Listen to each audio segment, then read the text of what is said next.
quién se descubrió primero, y etcétera, ¿no? Tenemos la vía alterna, es la primera que vamos a revisar. La vía clásica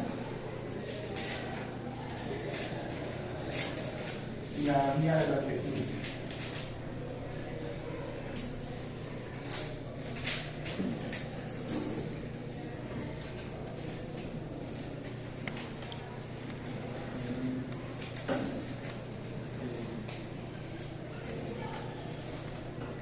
De hecho, esta hace alusión directamente a una molécula que ya revisamos en clase, que es un PRR-C9. Eso de las retinas se estudió primero para esta proteína que es la MBL. Si recuerdan, la MBL, la Mannose-Binding lectina de glutamina manosa, es una colectina, ¿no? Y entonces puede actuar como elemento por la acción de la MBL. ¿De acuerdo? Bien, entonces, la vía alterna y la vía de las retinas se consideran mecanismos de activación de complemento de la inmunidad innata. Y la vía clásica se considera de la inmunidad adaptativa. ¿De acuerdo?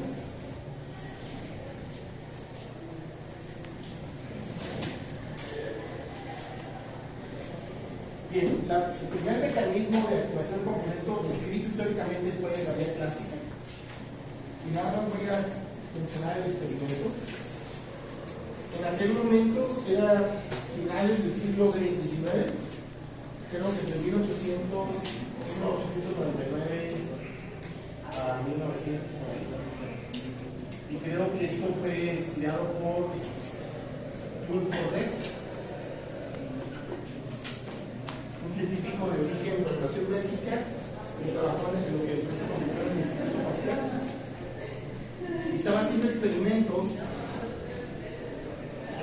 que había descubierto que si ustedes, por ejemplo, inoculaban un conejo, un animal de experimentación, con un tipo microbiano, alguna bacteria que causara alguna enfermedad, que estos organismos, estos animales, producían algo que se acumulaba en el suelo, que podía permitir la lisis de esa bacteria, de ese organismo, si hacían una prueba in vitro. Si ustedes mezclaban suero de conejo, por ejemplo, recién extraído, con un poquito de bacterias en cultivo, lo que ocurría es que las células bacterianas se lisaban, se rompían, ¿de acuerdo?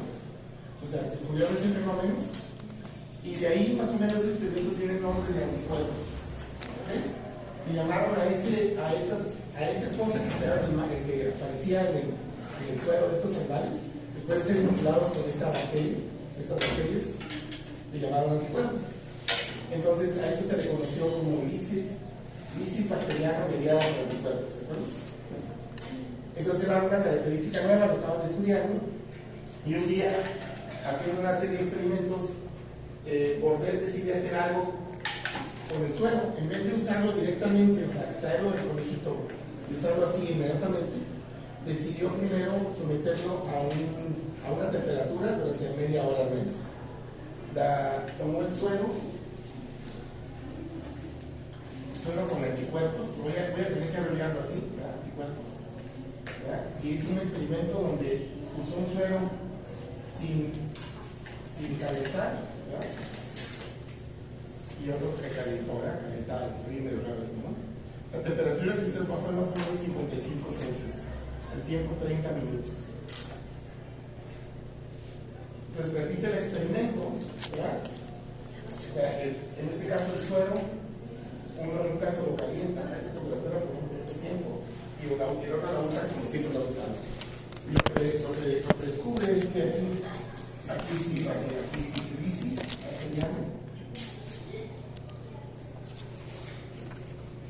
y lo que encuentra con ese experimento es que no se presenta la lisis. ¿Okay? Obviamente, este es un descubrimiento experimental y pues lo repite, ¿verdad? Entonces se llega a la conclusión, después de hacer diferentes iteraciones del experimento, de que hay un componente en el suero de ese conejo, ¿ya?, que es el que se encarga o es responsable de la lisis de las células, de que las células se destruyan. ¿De acuerdo? A ese componente del suero le llamó complemento.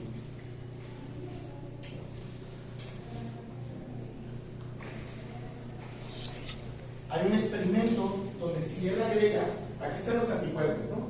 Si él agrega suero fresco, se produce la lisis. O sea, si no aunque lo haya hecho el experimento originalmente con suero calentado, si él después le echa a ese mismo experimento, a ese tubito le echa un suero fresco que no fue calentado, se produce la lisis. Entonces hay una serie, habría que revisar un paper original, así que más así lo voy a dejar. Entonces decía, hay algo que complementa la función lítica de los anticuerpos. Ellos atribuían la función lítica a los anticuerpos, pero no, realmente no son los anticuerpos directamente los que se encargan de avisar las células bacterianas. Quien hace eso es el complemento, ¿de acuerdo? Y de ahí viene el nombre. O sea, yo podía complementar la función lítica de los anticuerpos, ¿ya?, con suero fresco. Ok, bien, ustedes no van a hacer ningún experimento de complemento, no creo que haya ninguna práctica de eso. Es complicado trabajar con el complemento porque el complemento los componentes se inactivan rápidamente, ¿de acuerdo? Pero bueno, ahí está, ahí viene el nombre. Y entonces vamos a revisar nosotros la vía alterna. Ahora, históricamente, ¿quién fue primero? Bueno, primero fue la vía clásica, descrita en ese experimento. Después se ha hecho la vía alterna y al final, casi a finales del siglo XX, se descubrió la vía de las retinas. ¿Okay? A la fecha no hay ningún otro mecanismo que permita activar el complemento. Esos son los tres aparentemente que existen. ¿Okay? Bueno, empezamos con la vía alterna. ¿Recuerdan ustedes entonces que los componentes del complemento son diversos? Bueno, tuvimos, por ejemplo, los componentes C, 1 a C9, ¿no?, desde el 1 hasta el 9. Tuvimos factores como B, D, P, y les puse otras, ¿no? Estas son unas proteasas, MASP1, MASP2. Bien, entonces, dependiendo de la vía de activación del complemento, van a actuar algunos de los componentes C y otros. En unas vías, algunos van a participar y en otros no, ¿de acuerdo? Entonces, les había comentado que sobre todo estos de C1 a C9 se consideró para la vía clásica, ¿de acuerdo? Y hay un componente de esos componentes C que es fundamental. Se trata del componente C3. C3 es básicamente es indispensable para que cualquiera de las tres vías pueda darse la activación del complemento. Si no hay C3 presente, ¿verdad?, porque tengamos todos los demás, no pasa nada, ¿verdad? C3 es fundamental. Entonces, ahorita vamos a ver su importancia en la vía alterna. Por otro lado, nada más voy a tratar de explicar el mecanismo general de cómo se activa el complemento. Ustedes van a explicarles en algunas materias unos procesos enzimáticos o bioquímicos llamados cascadas enzimáticas. No sé si ya saben. Por el semestre en que están, pero el siguiente semestre van a llevar hematología y ahí van a ver ustedes el proceso bioquímico de la coagulación de la sangre, y esa es una cascada enzimática, o sea, está basada en una cascada enzimática. Entonces,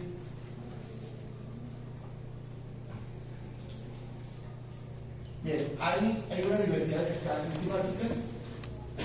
Unas, por ejemplo, se llevan a cabo con proteínas y grasas,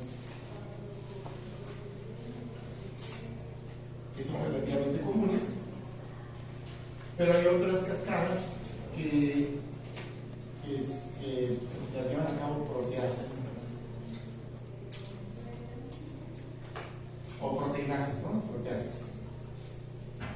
Entonces estas cascadas utilizan un mecanismo proteolítico, ¿no? Proteólisis. Pero generalmente estas cascadas son muy específicas. Las proteasas que participan son muy específicas en su acción. Entonces aquí sería las que en estas cascadas enzimáticas donde participan proteasas proteasas, se dice entonces que la activación es por mecanismo proteolítico.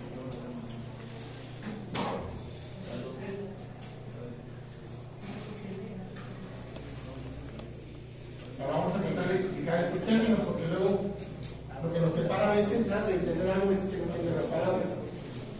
Entonces, proteólisis sería el proceso mediante el cual degradamos una proteína. Esa sería proteólisis, romper una proteína.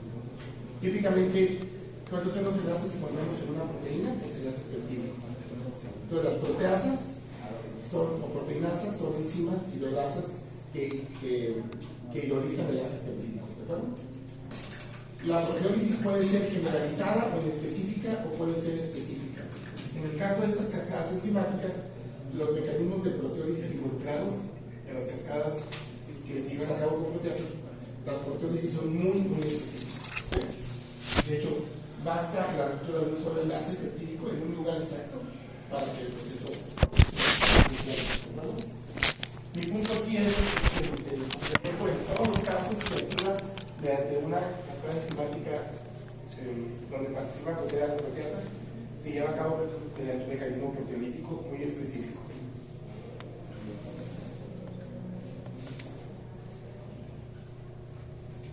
Muy específico, ¿de acuerdo? Entonces, básicamente, una cascada enzimática, ¿cómo la entendemos?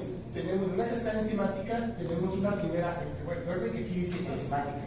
Entonces son proteínas, son enzimas, ¿de acuerdo? Pues en este caso, lo que vamos a tener es una proteasa 1, ¿verdad? Inicialmente se activa, ¿verdad? Activación. Entonces, proteasa 1 activada, y luego esta actúa sobre una segunda proteasa que está inactiva, aquí está inactiva. Una proteasa 2, ¿verdad? Y esto activa a la proteasa 2, inactiva.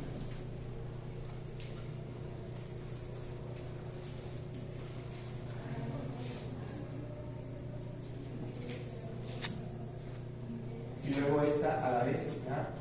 Activa una tercera proteasa inactiva y eso genera la proteasa 3 activa y así sucesivamente, ¿de acuerdo? Así funcionan las cascadas enzimáticas. En este caso, varios de los componentes C tienen actividad, van a poder desarrollar actividad proteolítica, actúan como proteasas muy específicas, ¿de acuerdo? Y vamos a ver cómo se van activando cada uno de los componentes, cómo va la vía de activación, y les voy a indicar cuáles son en la actividad proteolítica y cuáles no, ¿de acuerdo? No son muchos pasos, ¿de acuerdo? No son muchos pasos. La vía clásica es la que tiene más pasos de cascada enzimática, pero la vía alterna no, de hecho no muchos, ¿ok? No muchos. Entonces el propósito en gran medida del proceso de activación del complemento es generar estas proteasas, estos complejos proteolíticos o proteasas activas para activar otro componente, ¿de acuerdo? Bien, entonces, como les digo, este es un ejemplo de un mecanismo de activación, ¿ya? Una cascada enzimática llevada a cabo por proteasas. El otro ejemplo que van a ver en su carrera es para el hemato. Hay una de las dos formas, bueno, la vía de coagulación de la sangre es una cascada enzimática. Bueno, entonces ahí está. Entonces voy a empezar con la vía alterna. ¿Okay? Bueno, entonces el protagonista de la vía alterna es el componente 3, C3.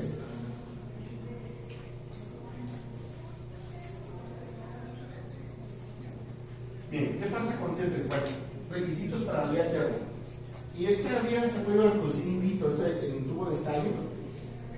Y aunque se puede activar por varias cosas que mimetizan esto que les voy a mencionar, en realidad se cree que, claro, en un organismo se requieren células para que esto ocurra. Se requieren superficies celulares, ¿de acuerdo? Entonces vamos a usar el ejemplo clásico de lo que sería una célula bacteriana. Una bacteria, este es un bacilo bacteriano. Y la vía alterna necesita la superficie celular. Pues aquí la parte externa de la célula le voy a poner superficie celular. Y la voy a abreviar SC, ¿ok? Entonces, todas las bacterias casi en la superficie tienen la pared celular, el polímero de la pared celular. Y esa va a ser la parte donde se va a iniciar el proceso de activación del complemento, ¿ok?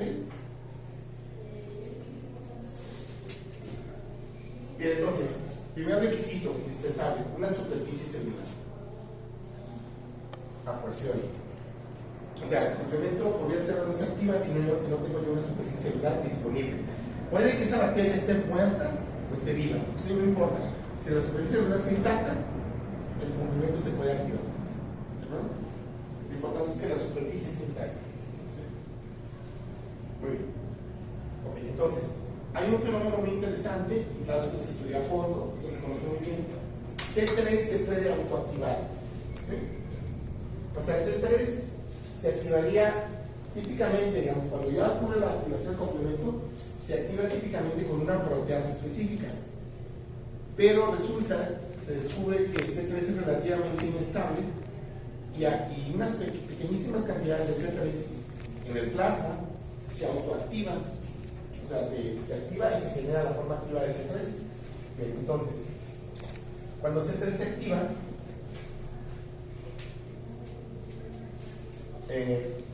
en este caso lo hace por una hidrólisis simple, o sea, es un proceso químico, no un proceso enzimático. Entonces es agua, ¿verdad? Es una hidrólisis. A esto le llamamos autoactivación de C3. Pero como ocurre con pequeñísimas cantidades de C3, ¿no? Los productos de esta activación son dos, o sea, además son dos fragmentos. C3 se divide en dos fragmentos y hay toda una nomenclatura para esto. Cuando C3 se activa, se genera un fragmento que se llama C3A. Entonces C mayúscula 3 y luego una A minúscula, ¿de acuerdo? Más C3B, ¿de acuerdo? Entonces siempre que se active, ya sea por hidrólisis simple o por una proteasa específica, C3 se va a generar estos dos fragmentos, ¿de acuerdo? Estos dos fragmentos, C3A y C3B. Las cantidades son muy pequeñitas, muy poquito de esta C3 llega por menos del 0.1% del total de C3 que hay en el plasma se autoactiva. Pero hay un mecanismo de regulación muy estricto. Una vez que, si cuando llega a ocurrir esto con algunas moléculas de C3, la molécula aquí clave para continuar el proceso de activación de C3B, ¿de acuerdo? Entonces, si no hay una superficie celular cercana para que este C3B se estabilice, o sea, si no tiene un blanco donde C3B pueda unirse o actuar, entonces C3B casi instantáneamente se hidroliza de nuevo y se inactiva. Esto quiere decir C3B inactivado. ¿Ok?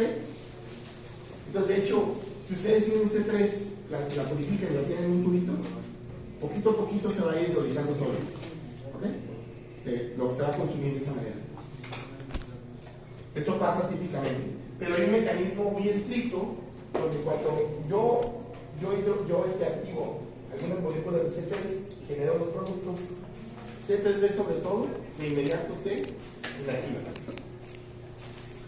Entonces, esto es lo que comúnmente ocurre si no hay superficie celular. Si no hay superficie celular, no pasa nada, ¿de acuerdo?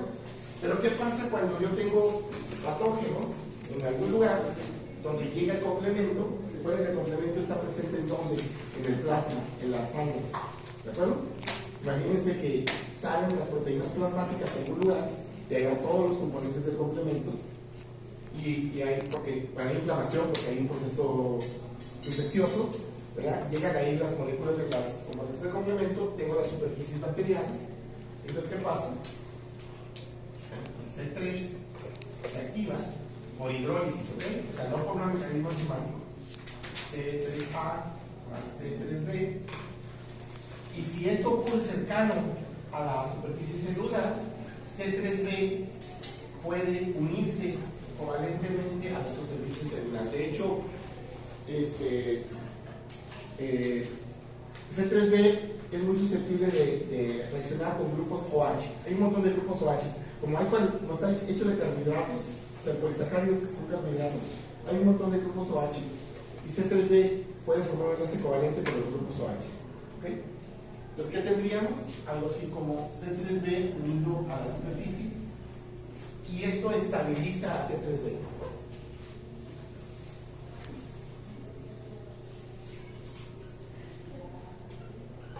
Esto es, no se inactiva. Cuando eso ocurre con C3b, claro, fíjense que lo que tiene que ocurrir, C3b se tiene que autoactivar muy cerca de una superficie celular. Entonces, por eso nunca hay problemas. O sea, nunca el proceso de activación de la engalía alterno continúa. Porque en cuanto, si no hay una superficie celular cercana, C3b casi instantáneamente se inactiva.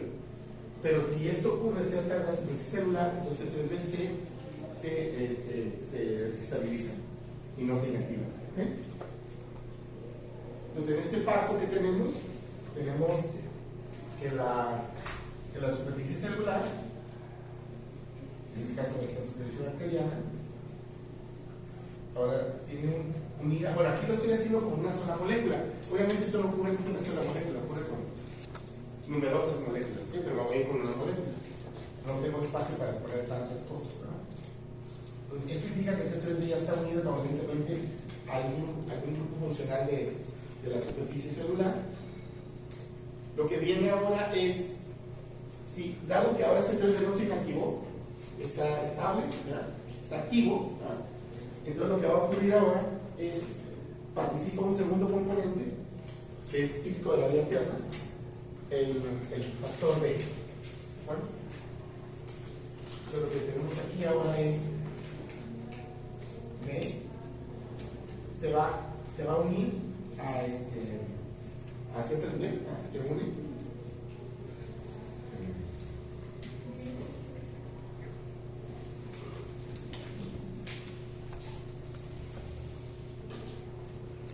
Entonces tenemos el siguiente.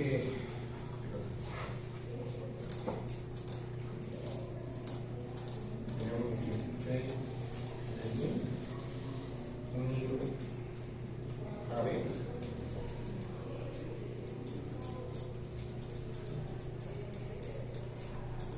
Entonces, el siguiente evento es esto, y si voy a hacer es ahora, lo voy a poner por pasos para que lo tengan desglosado de otra forma. Entonces, ¿cómo comenzamos? Vean, tenemos C3 autoactivado, ¿no?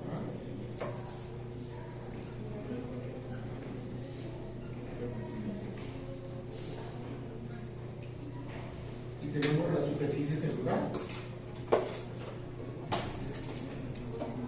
Entonces, este no se inactiva, ¿no? Entonces quedaría superficie celular unida a C3b. ¿Bueno? Luego, a esto se incorpora B. Y ahora tenemos un complejo superficie celular C3b y B. ¿De acuerdo? Es lo que nos vamos a ir. Pero voy a poner lo que sigue. Bien, entonces ahora va a participar el factor D. Actúa como una, pero esto solo actúa cuando B se une a C3b, puede actuar D sobre B. ¿De acuerdo? Pero B ya está unido a C3b, entonces lo que va a hacer, a ver, aquí tenemos, lo voy a plantear, es esta B la vamos a D.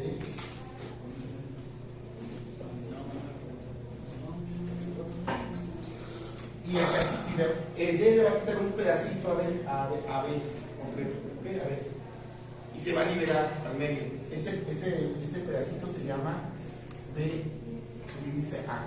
¿Okay?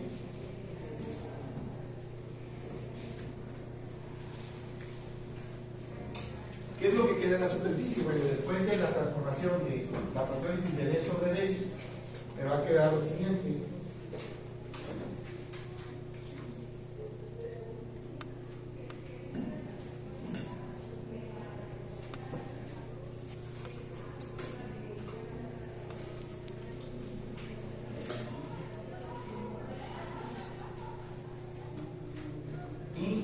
Entonces, el fragmento que queda de B unido a C3B, el que se libera es BA, pero el que se queda unido es BB. Estoy así como BB, ¿no? ¿Ok? Entonces, en este caso, aquí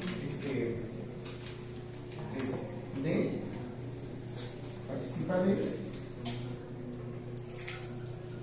esto libera BA, y luego generamos SC, C3B, BB.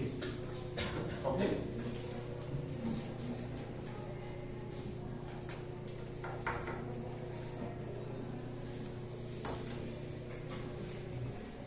¿Qué es lo que tenemos aquí? Se fijan, aquí ya vimos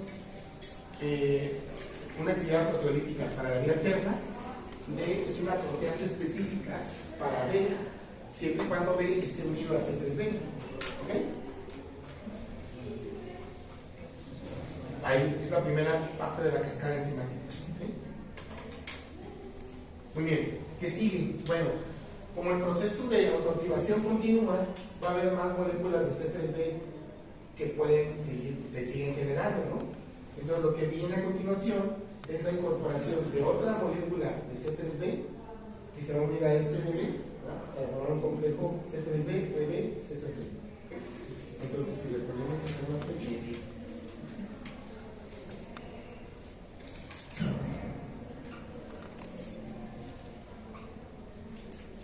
vamos a generar el siguiente complejo.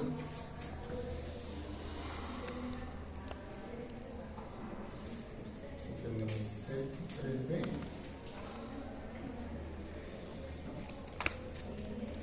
BB,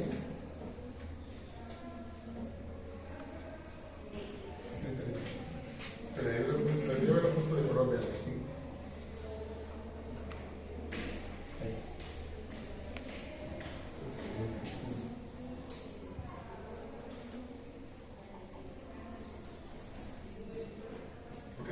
Pues acá, ¿qué es lo que pasa? Se incorpora otra molécula de C3B, al complejo que ya existe, y generamos este complejo.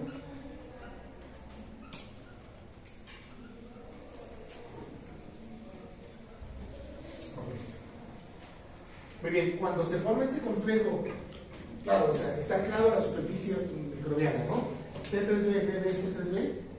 Ese complejo es una proteasa muy específica, ¿verdad? Adopta actividad proteolítica muy específica. Este complejo formado con dos moléculas de C3B y una de BB, ahora se le denomina, recuerden, esta es una proteasa específica.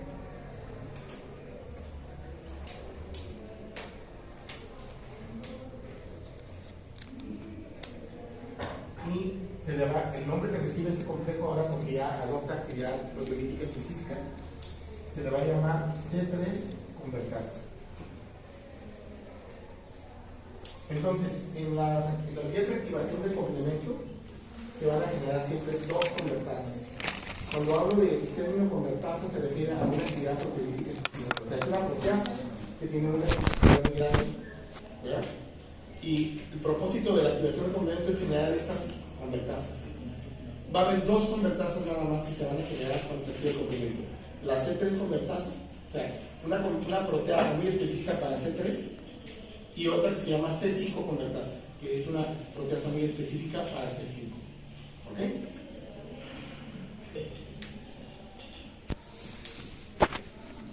Bien, ¿qué pasa con el componente A? No lo he mencionado. Entonces aquí pusimos algo que es importante, que cuando se libera BA para nada se va a asociar a la superficie celular. BA queda en la fase soluble. ¿Okay?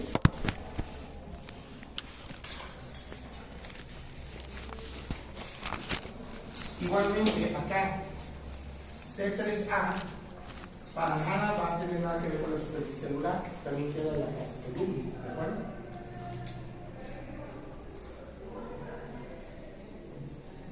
Bien, hay ciertas reglas que se siguen para denominar a los productos de activación de algún componente de complemento o la letra A minúscula o la letra B minúscula. En todos los casos siempre van a ser un par de productos. Como la proteólisis es muy específica, estas proteasas solo cortan un solo enlace peptídico, ¿de acuerdo? Muy específico. Entonces generan dos productos siempre. El producto de tamaño más grande, se le va a poner el más pequeño se le va a poner la letra A, ¿ok? Minúscula. Y el producto de mayor tamaño, ¿verdad? Nunca las estructuras estas estructuras de proteolíticas nunca dan productos del mismo tamaño, ¿verdad? Sino diferentes. Entonces los que se denominan A son de más bajo peso molecular, como C3A o BA, son de más bajo peso molecular, y los productos B minúscula son de más alto peso molecular, son más grandes, ¿ok? Por otro lado, ahorita se ve una constante. Vamos a ver que los componentes B típicamente se asocian a la superficie celular y los A quedan en la fase soluble. Esta regla solo se va a romper una vez, lo vamos a ver después, pero no en esta vía de activación, ¿ok? No en esta vía de activación, en otra vía de activación. Entonces, muy sencillo, todos los productos A minúscula quedan en la fase soluble, la mayoría de las veces tienen menor peso molecular. Todos los componentes, productos B minúscula, tienen mayor peso molecular y se asocian a la superficie celular. ¿Okay? ¿Preguntas o dudas? ¿Acaso no dice nada? Ok. Entonces llegamos con este. Entonces, esta es una proteasa específica. ¿Por qué se llama así? Porque su sustrato específico, esa C3 convertasa, tiene como sustrato específico a C3. ¿De acuerdo? Y una vez que yo genero la convertasa, esto me da la posibilidad de activar muchísimas más moléculas de C3 que antes. ¿De acuerdo? Muchísimas más moléculas de C3. ¿De acuerdo? Entonces,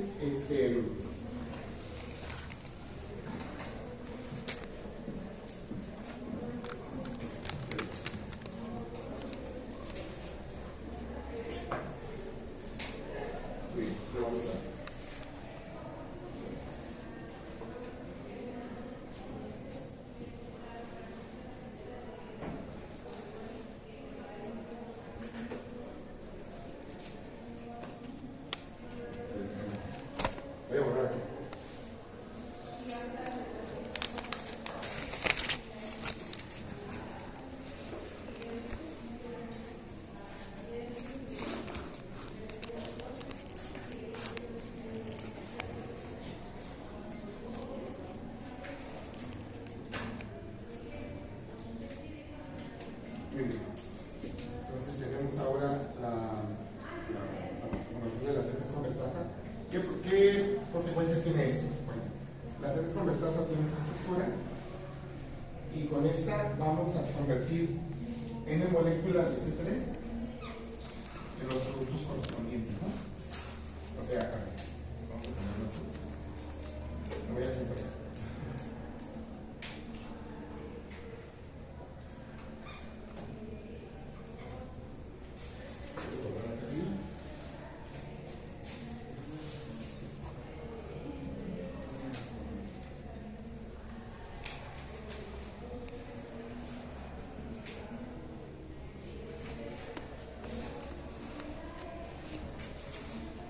Esto genera N moléculas de C3A más N moléculas de C3B. ¿Okay?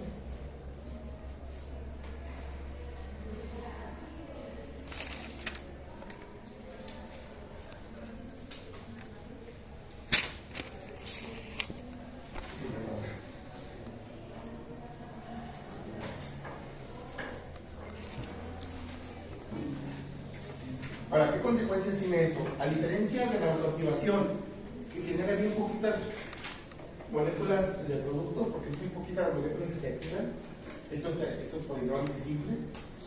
Acá no, acá ya tengo una actividad enzimática específica, que es la C3 convertasa.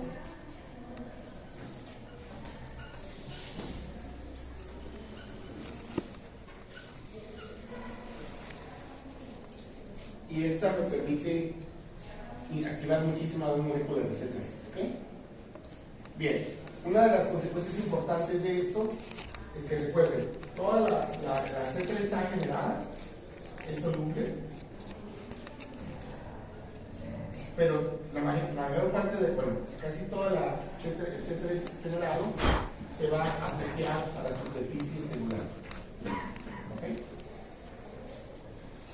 Entonces, algo que va a ocurrir aquí es, yo con esta voy a activar múltiples moléculas de MC3 MC3A más MC3B, y mucha de las C3B generado se va a asociar de vuelta a la superficie celular, ¿de acuerdo? Entonces, lo que va a ocurrir aquí es lo siguiente.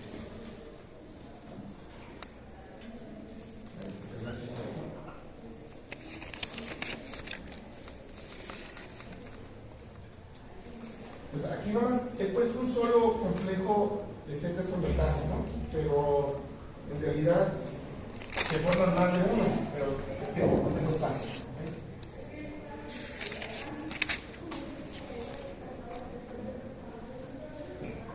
Entonces C3B se va a empezar a asociar a la superficie.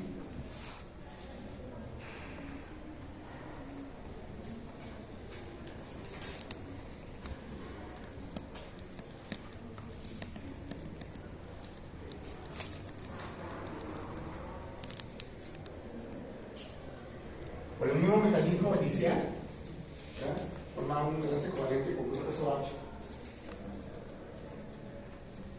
Y C3B, virtualmente, por este proceso, yo voy a cubrir totalmente, o voy a cubrir la superficie con moléculas de C3B. Entonces, en este caso, C3B tiene una función fundamental, que ya vimos para los PDR solubles. ¿Recuerdan que usamos el término opsonina? ¿Verdad? C3B es una opsonina generada por la activación del complemento. Opsonina. Entonces, otra regla que sale de la activación del complemento es que típicamente los componentes B minúscula son opsonina, actúan como opsoninas, hasta que se asocian a la superficie celular. Entonces, bueno, ya si a esto ya le denominé son opsoninas, bueno, obviamente que debe haber va a haber receptores en los fagocitos que reconocen a esas moléculas derivadas de C3 a fuerzas típicamente. ¿Okay? Bueno, oye, entonces vamos a continuar.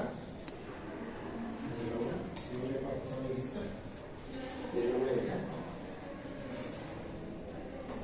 Ok, muy bien. Entonces, bueno, esto produce, entonces, C3B produce el fenómeno de opsonización, ¿no?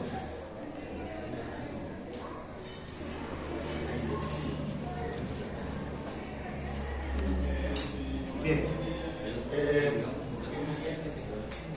Pues esa es una de las primeras funciones que desempeña el complemento. Cuando se activa el complemento, la activación del complemento,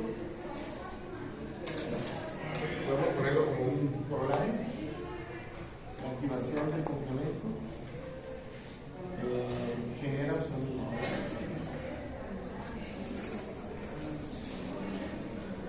Y por lo tanto, pues produce opsonización. Entonces, una de las funciones de la activación del complemento es la opsonización de organismos patógenos. Es la primera función que lo vamos a ver.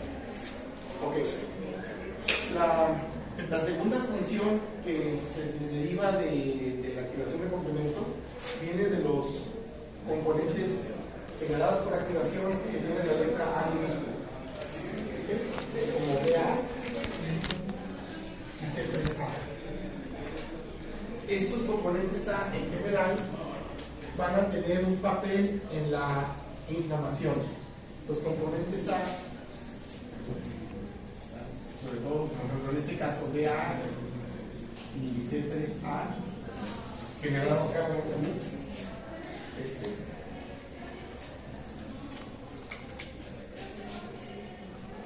van a tener una función de